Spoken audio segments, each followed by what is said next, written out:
Salut à tous, je suis ravie de vous retrouver donc dans cette nouvelle vidéo pour donc une petite vidéo healthy pour vous parler donc de mon rééquilibrage alimentaire ainsi que du sport que je fais à la maison. Cette vidéo m'a énormément été demandée vu que j'ai beaucoup de mamans ou de futures mamans, j'ai beaucoup de mamans qui me suivent ou des mamans voilà, qui le sont devenues, qui ont accouché et tout ça ou qui, avec qui on a quelques jours de différence, voilà.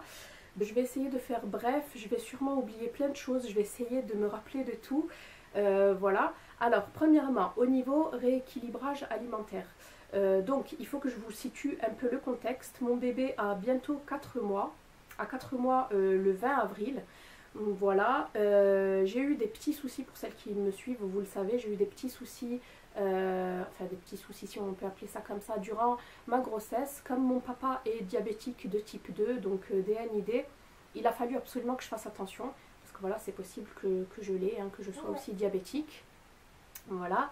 Donc il a fallu que je fasse attention de pas, en fait, de pas exploser le taux de sucre en étant enceinte, parce que c'est possible, voilà, c'est le diabète gestationnel, le diabète qu'on peut avoir durant sa grossesse. Dieu merci, je ne l'ai pas eu, c'était juste une surveillance. Donc j'ai vu un endocrinologue, donc un spécialiste du diabète. Donc je n'ai pas eu de régime particulier, il fallait juste que je fasse attention. Donc je vais vous dire un peu mon régime type avant tout ça, avant que je me reprenne en main. Je mangeais énormément de produits industrialisés, mon mari et moi. Donc il m'arrivait le matin de manger un Kinder Bueno ou des cookies, des granolas, des gâteaux comme ça, en fait, des choses très très rapides pour pas me prendre la tête. Surtout quand j'allais travailler, je préférais dormir plutôt que de manger correctement. Et je terminais donc toujours ce petit déjeuner par un jus de fruits.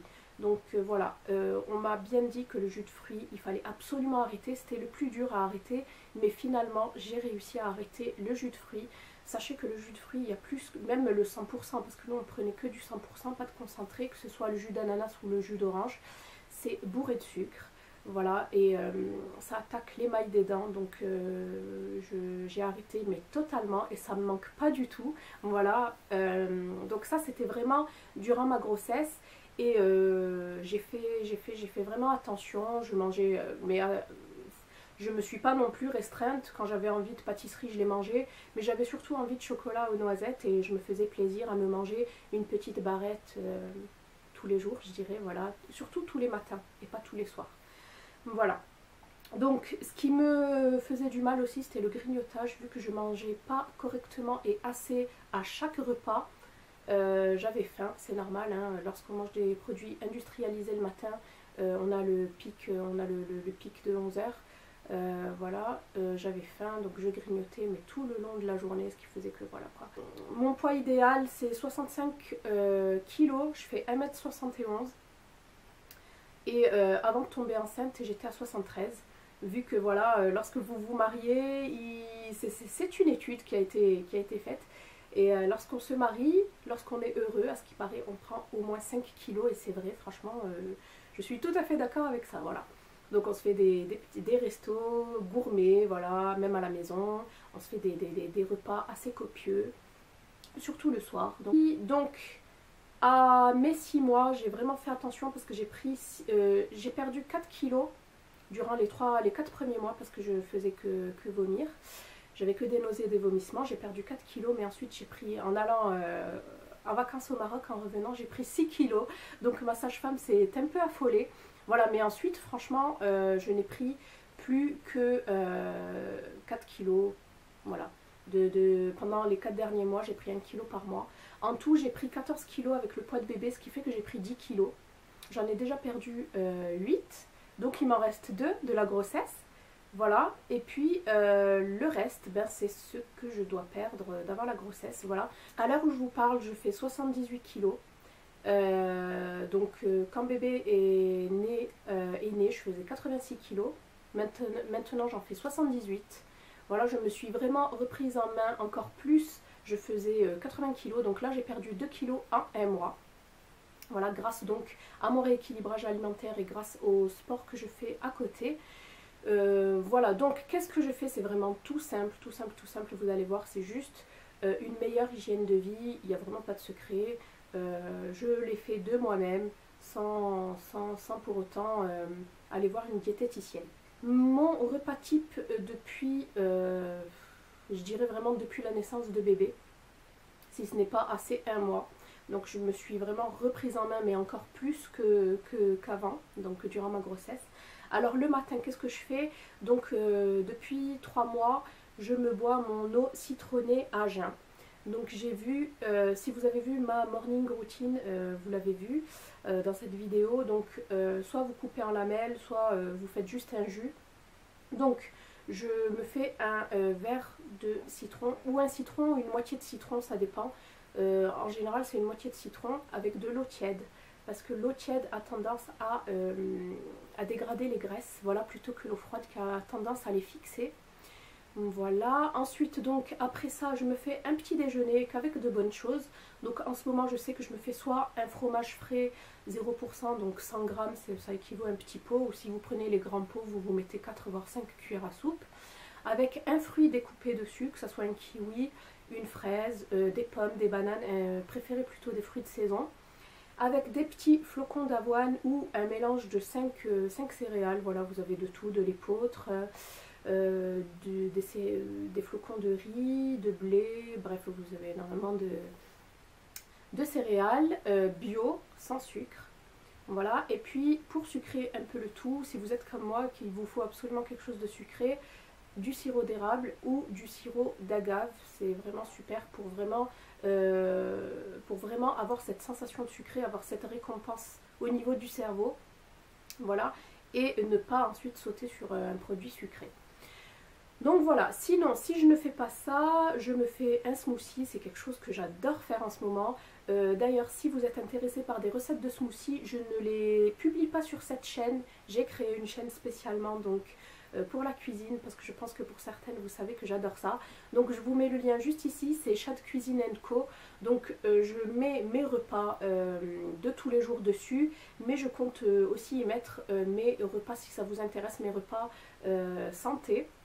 Voilà, j'y mets déjà, je publie déjà des séries de smoothies et tout ça. Bref, si vous voulez, mettez-moi tout ce que vous voulez voir dessus en commentaire, et n'hésitez pas à vous abonner, ça me donnera vraiment un petit coup de pouce. Voilà, donc les smoothies, vous avez de toutes les déclinaisons, et je pense qu'en ce moment on le voit assez. Voilà, ça cale, et franchement c'est que du bon quoi. Vous avez des fruits frais, du lait de soja pour ma part. Voilà, parce que je préfère le végétal à l'animal, mais c'est vrai que des fois si je peux pas faire autrement, ben j'utilise le lait de vache. Mais voilà quoi. J'ai décidé juste de baisser un peu cette consommation animale. Voilà. Ensuite, qu'est-ce que je peux faire? Qu'est-ce que je peux manger?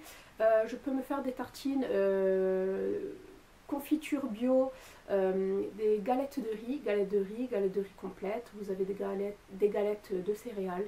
Bref, voilà, que des bonnes choses. Des petites compotes sont allégées en sucre, des compotes de pommes, de poires. Sinon, même des yaourts au soja saveur vanille, j'adore ça, ou du lait au soja saveur vanille. Vous avez aussi saveur amande qui est pas mal.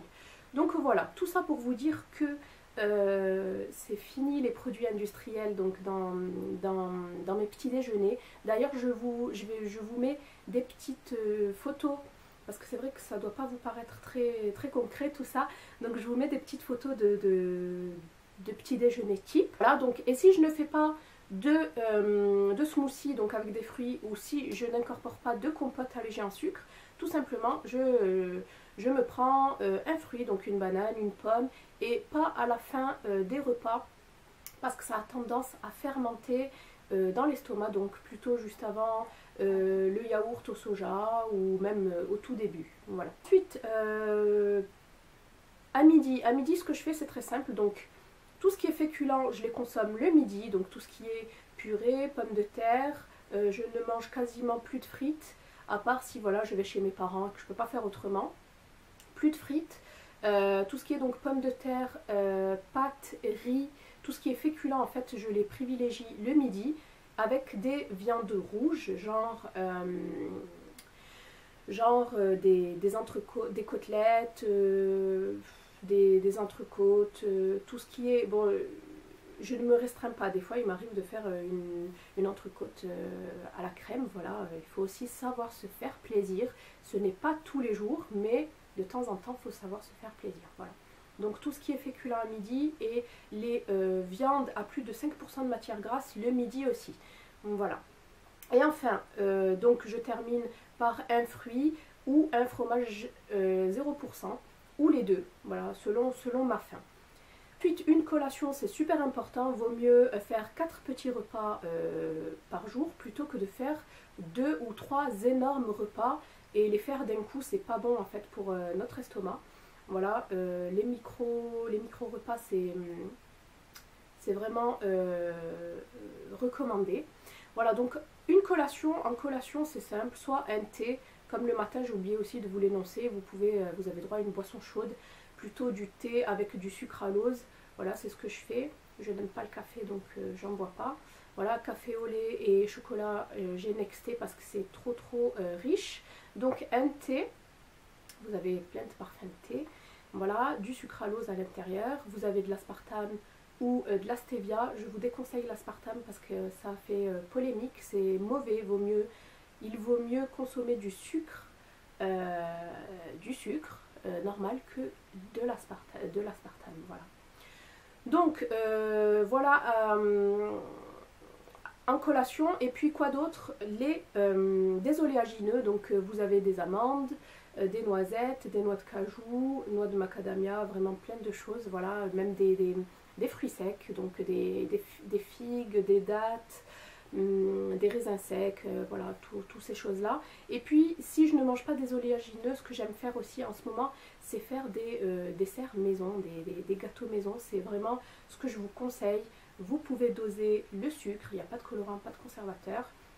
Voilà, c'est vraiment frais, vous savez que vous le faites de suite, donc vous pouvez vous faire un brownie, pourquoi pas, une petite part de brownie. Après, il ne faut pas non plus exagérer sur la part, mais bon, après, comme je vous ai dit, on peut très bien se faire plaisir, des petites gourmandises maison. Voilà. Et enfin, le soir bien sûr, c'est légèreté, donc je privilégie une protéine, surtout si vous faites du sport, c'est important la protéine, voilà, pour vos muscles. Donc une protéine dite maigre, donc blanc de poulet, blanc de dinde, vous pouvez faire aussi des aiguillettes de poulet. Vous pouvez faire des steaks, mais à moins de 5% de matière grasse. En fait, il ne faut pas qu'il y ait de gras. Voilà, et puis légumes à volonté. Et vous avez une multitude de légumes. Moi, je sais que j'adore le trio de poivrons. Voilà, il suffit juste de mettre quelques épices, pas trop de sel, pas trop de matière grasse. Moi, il m'arrive de ne pas mettre de matière grasse du tout, si ce n'est un petit filet d'huile d'olive. Voilà, ça vous fera vraiment pas de mal, c'est une très bonne huile. J'essaye de ne pas la saler. Voilà, vous avez énormément de choses, des haricots verts, des fèves, des haricots plats. Qu'est-ce que vous avez d'autre? Donc des poivrons, des aubergines, du concombre. Vous avez énormément de trucs, voilà. Donc si ça vous intéresse, je peux vous faire sur ma chaîne cuisine donc ce genre de repas santé. Voilà, donc petite protéine maigre, légumes à volonté, et enfin je termine toujours par, peut-être toujours que quand j'ai faim, par un fromage blanc 0%. Voilà, mais si je n'ai plus faim, je ne le mange pas. C'est vrai que ça m'arrive de ne pas le manger. Et je ne grignote plus du tout depuis que j'ai instauré donc ces 4 repas journaliers. Je vous assure que vous n'avez plus faim. Et s'il vous arrive d'avoir faim, plutôt des oléagineux, santé mon amour, plutôt des oléagineux ou des fruits, mais vraiment des choses vraiment équilibrées et bonnes pour la santé, et ne plus sauter sur tout ce qui est facile, sur tout ce qui est produit industrialisé. Moi je sais qu'il n'y en a plus, mais du tout, dans mon placard. Je peux même vous le montrer, il n'y en a plus du tout. Et c'est vrai que c'est beaucoup plus simple, ni dans le frigo, ni dans le placard. Il faut se débarrasser de tout ce qui est mauvais pour ce rééquilibrage alimentaire. Voilà, donc je pense que j'ai fait le tour. Si vous avez des questions ou si j'ai oublié quelque chose, je vous le mettrai quelque part par là. Voilà, mais je pense que je n'ai rien oublié. Ensuite, on va passer à la partie sport. Donc pour ma partie sport, vous allez voir, c'est super simple, c'est super rapide.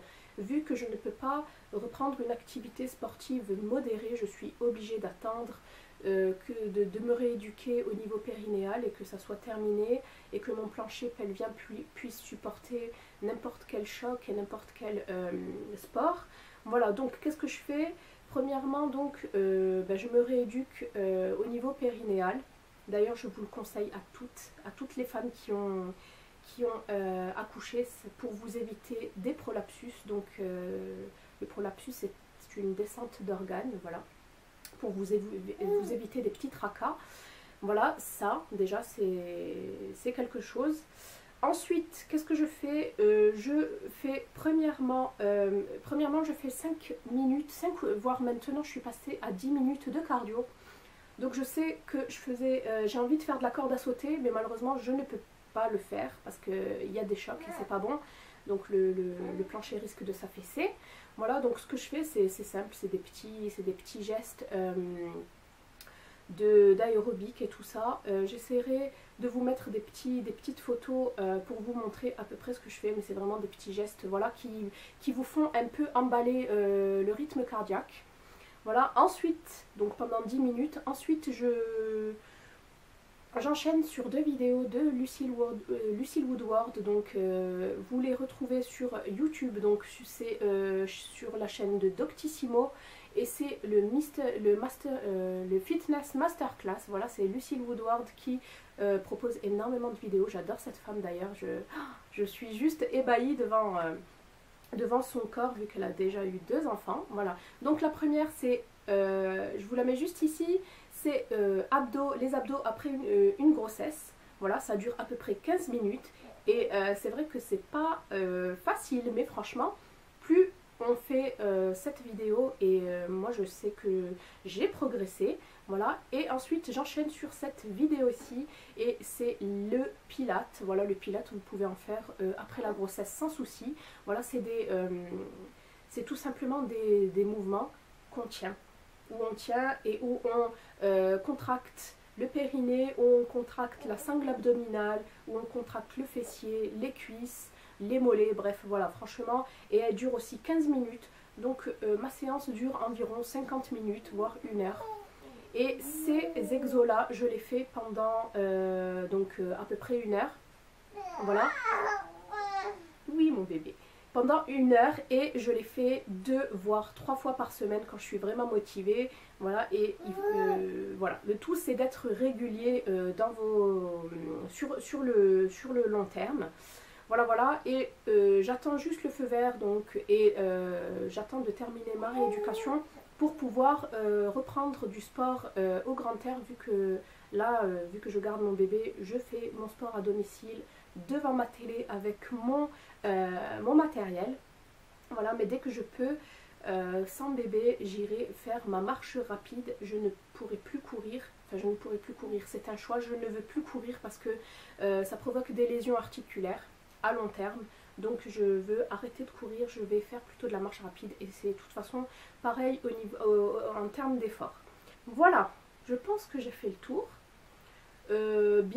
Juste après cette vidéo, ou enfin une vidéo All Sport suivra après cette vidéo. Voilà, j'espère que celle-ci vous aura plu, aura pu vous aider. N'hésitez pas à me poser toutes vos questions en commentaire.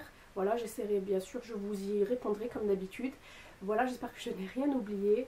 Je vous fais de gros bisous et je vous dis bonne chance pour toutes celles qui souhaitent retrouver un corps, enfin, à toutes celles qui souhaitent retrouver la ligne et se sentir bien dans son corps. Voilà, donc je vous fais de gros bisous et je vous dis à bientôt. Bye.